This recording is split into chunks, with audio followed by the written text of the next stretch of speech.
Olá pessoal, tudo bem? Eu sou Erivelto Nunes e você está no Fala Raul Podcast. E neste episódio semanal, nós vamos falar um pouco sobre memória. Sim, sobre a memória. Não esqueça, memória. Então embarque comigo nessa viagem. A memória, que vem do latim memoriar, é a faculdade psíquica através da qual se consegue reter e lembrar ou relembrar o passado. A palavra também permite referir-se a lembranças, recordações que se tem de algo que já tem ocorrido, e a exposição de fatos, dados ou motivos que dizem respeito a um determinado assunto. Em pormenores, vale dizer que a memória é a forma com que o cérebro adquire e armazena informação, uma das funções que são a das mais complexas do organismo humano. Isto é a memória. Bem, de certa forma, a memória é uma dissertação escrita, podendo ser de foro científico, literário ou histórico.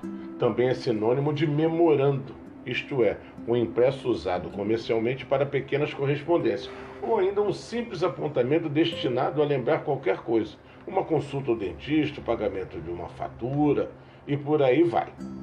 No plural, dá-se o nome de memórias a um escrito narrativo em que são compilados fatos a que o autor assistiu ou tenha participado.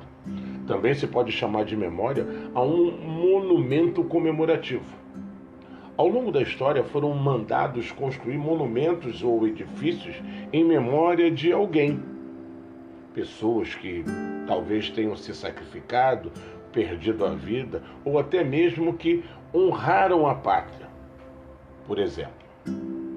Nos últimos anos, no âmbito da tecnologia, mais propriamente ao que se refere à informática, este termo tem sido usado para definir a unidade do computador, por exemplo, onde são armazenados os dados. Ao que se refere à memória humana, esta é a função cerebral que resulta das conexões sinápticas entre neurônios. Conforme o alcance temporal, distingue-se a memória a curto prazo, consequência de simples excitação na sinapse para reforçá-la ou sensibilizá-la transitoriamente, da memória ao longo prazo, que é um reforço permanente da sinapse graças à ativação de certos genes e à síntese das proteínas correspondentes. Mas existe ainda memória de procedimento, que também é conhecido como memória não declarativa. Ela é usada na armazenação de informações que não podem ser expressas verbalmente, tais como as habilidades intelectuais ou motoras, por exemplo. Temos também a memória declarativa.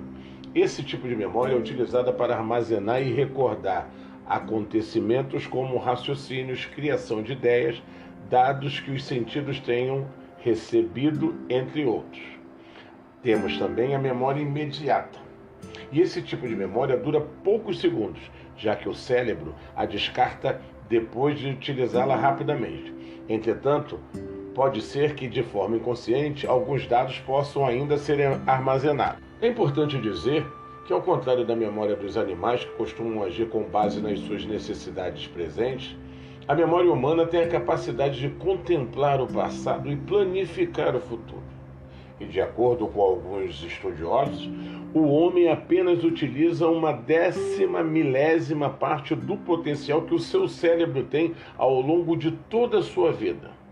Ao que diz respeito à memória humana, também é possível dizer que existe ainda memória adquirida, quando se reconhece algo de forma prévia como uma música somente pela sua melodia, e a memória episódica, quando você se lembra de momentos marcantes em sua vida, como por exemplo o seu casamento, o nascimento de um filho, a sua formatura, o aniversário do seu pai ou da sua mãe. O processo de memorização envolve o lobo temporal, tálamo, hipotálamo e neocórtex temporal, e o hipocampo e a amígdala e o córtex pré-frontal. São essas regiões do cérebro que atuam na organização dos acontecimentos, emoções, comportamentos e estímulos sensoriais, entre outros. Entretanto, ainda há convergências entre os especialistas quanto à região onde o processo de memorização se desenrola. Mas a grande maioria das pessoas diz que grande parte das regiões dos lobos frontais para isso é muito importante.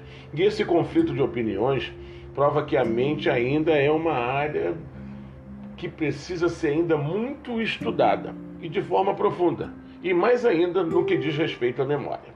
Existem vários tipos de doença que podem comprometer a memória, não sei se vocês sabem, tais como o AVC, amnésia, Alzheimer, entre outros. O desenvolvimento de uma boa memória pode ser conquistado através de boa alimentação, técnicas mentais e de relaxamento, cuidados com o uso de medicamentos e também através de atividades e jogos que venham a estimular a sua memória, tal como o xadrez, palavra cruzada, caça-palavra e muitos outros. Bem, pessoal, e assim chegamos ao final de mais um podcast. Espero que vocês tenham gostado e não deixem de curtir a nossa página. Deixe o seu like lá. Um grande abraço e até a próxima.